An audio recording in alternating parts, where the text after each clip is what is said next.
Hey guys, and welcome to a very special and different snapshot test video. And what I got today for you is a self-cloning tunnel bore machine, and this thing is pretty awesome. So when this new snapshot came out, I first of all was obviously totally amazed by the new clone commands and was messing around with them a lot.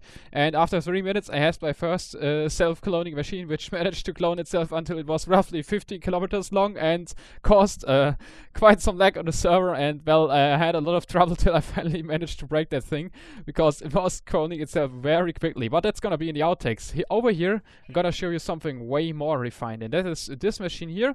So that's just my very first concept. I didn't try to make it super compact, but it's so cool because, well, obviously everyone thinks of world edit functionality, but this is so much more than world edit, because you can auto clone stuff, which, well, makes a lot more stuff possible. So this machine here has two modes. The first one is auto tunnel dig mode, and second one is manual mode. In manual mode, let's see what happens. We'll copy a new section over, and actually what it does is it literally copies the stuff over. So if I would decide to make this tunnel now partially out of lapis, for example, let's exchange the wall segments here and maybe the ceiling as well. Yeah, you see I'm powering those lamps over there.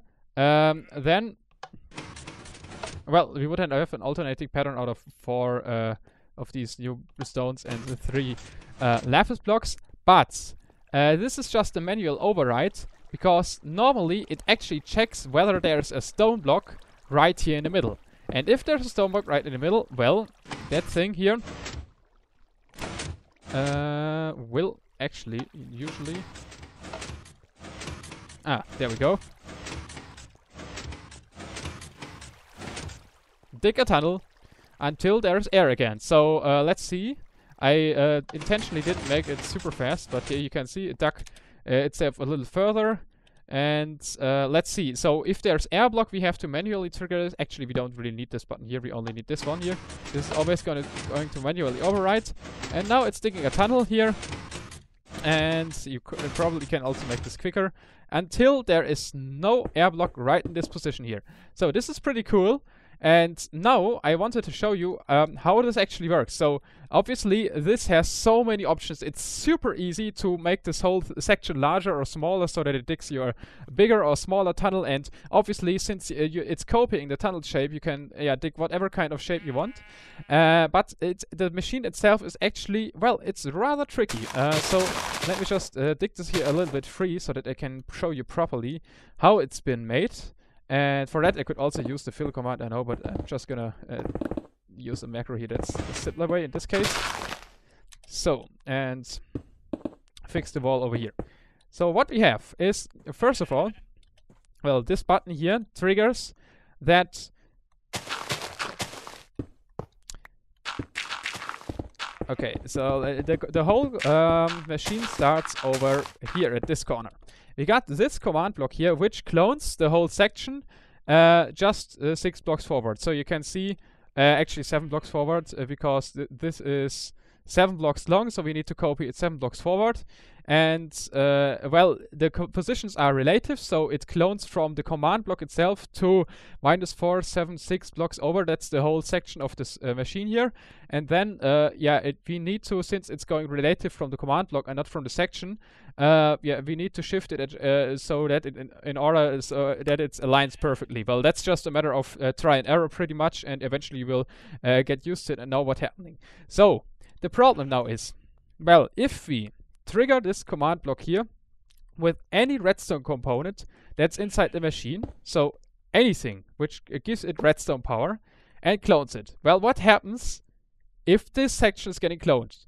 Well, the redstone, the command block, is already powered, and sometimes this does actually update the command block again, which will result in the machine copying itself over and over and over again without having a chance of, well, stopping that machine. And sometimes, well, sometimes it does never update the command block, which also causes a lot of trouble. So first of all, the machine itself needs to detect that it actually had been cloned, so in order to be able to process stuff. And that's okay, luckily this machine here didn't trigger now, because it checked that there's an air block in this gap here. So that's where the butt switch in here comes in handy. So this butt switch here triggers And it also triggers every time the whole section is getting placed, because eventually this piston will also get updated and actually trigger the butt switch. So this is very cool because it actually analyzes, I was just placed. So the butt switch is getting triggered. So what does it activate? First of all, the signal goes over here to a pulse shortener, and then what I did is I set this particular block here, I'm gonna mark this with a glass block here, to air. And then, after that, I'm setting a redstone block in front here and a sticky piston behind that one. So you can actually imagine what's going to happen now. It's going to start cloning itself at least once. But luckily, there's already air in the tunnel, so it didn't clone itself more than once. And, well, why am I doing this? Let's see. So, we may not clone the power device which is powering the command block with the machine. So that's why I have this external power device. And so you might wonder, why did I not just copy a redstone block below the command block? Well, the problem then is that this thing here is getting copied in the status of the piston being extended. So it might actually work, but for safety reasons, I decided that there should be a little delay, and that's the delay of the piston extending, in which the repeater gets into the next state so that it can actually retract again, and the whole machine resets before it actually clones itself. And that's pretty much the whole concept. Now the question is just, how does the machine stop itself? Well, every time the butt switch is getting triggered, we are also triggering this command block here, which tests whether there is air in front of the machine, pretty much. So it actually exactly tests for an air block right here. So 1 meter in front of the machine, right in the middle of the tunnel. And when that's the case, it simply extends the piston so that this signal here does not reach the command blocks anymore and stops. So we can see this machine one more time in action if we fly forward. And I can obviously trigger the whole thing from the outside as well. And then we should be able to see it running. Let's see. So first of all, I need to get to a free spot.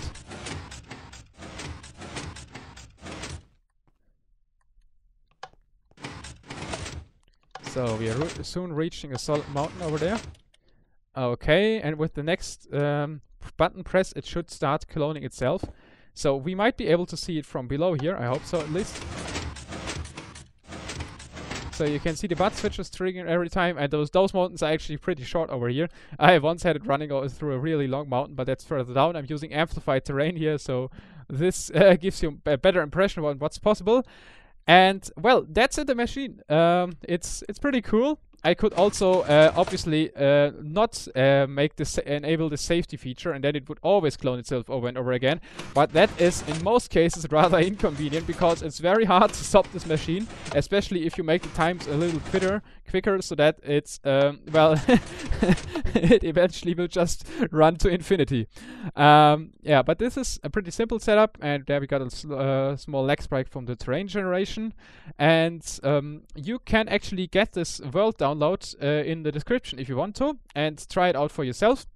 There are a lot of random and messed up machines everywhere, so I'm gonna copy one more time the machine one more time to a spot where you can safely test it, and you might stumble across a lot of these tunnels, which are sometimes quite long, because in the beginning I had a lot of trouble before this machine probably worked, and had a lot of quite long tunnels everywhere. And yeah, have fun messing around with it, and have fun testing around with the Snapshot. There will be so much more uses for this. And before you're wondering, why am I doing this? Well, the purpose is simply that it makes creative building so much easier if you want to build big structures. And just for these tunnels here, I mean, this is already a pretty cool thing, right? You can make a really fancy tunnel design and don't need to have world edit available, because that obviously takes sometimes quite a long time to update, and sometimes world edit needs bucket, obviously, changes a lot of the other Minecraft code as well, which is for certain tests pretty inconvenient. So you always have to use world edit to change something and then go back to vanilla, or you just use the new commands and have fun with them. So see you next time. I hope you liked the video, and goodbye. Okay, so let's see. How do we do this? Clone. Which direction am I looking? This is towards positive X. So Got an idea, okay. So, we need to clone one further in X direction, and that's the area, and then we need to clone it maybe 3 meters in the X direction. Let's see what happens if we first of all do this command here. Okay, so we cloned this successfully, and this command block actually inherited. Okay, so actually, if I'm gonna place... Oh, yeah, it works. Oh, shit. Shit. Shit! Oh, um...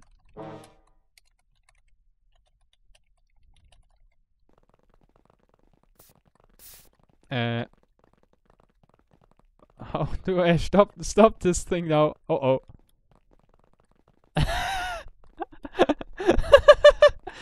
Oh, damn it. Okay.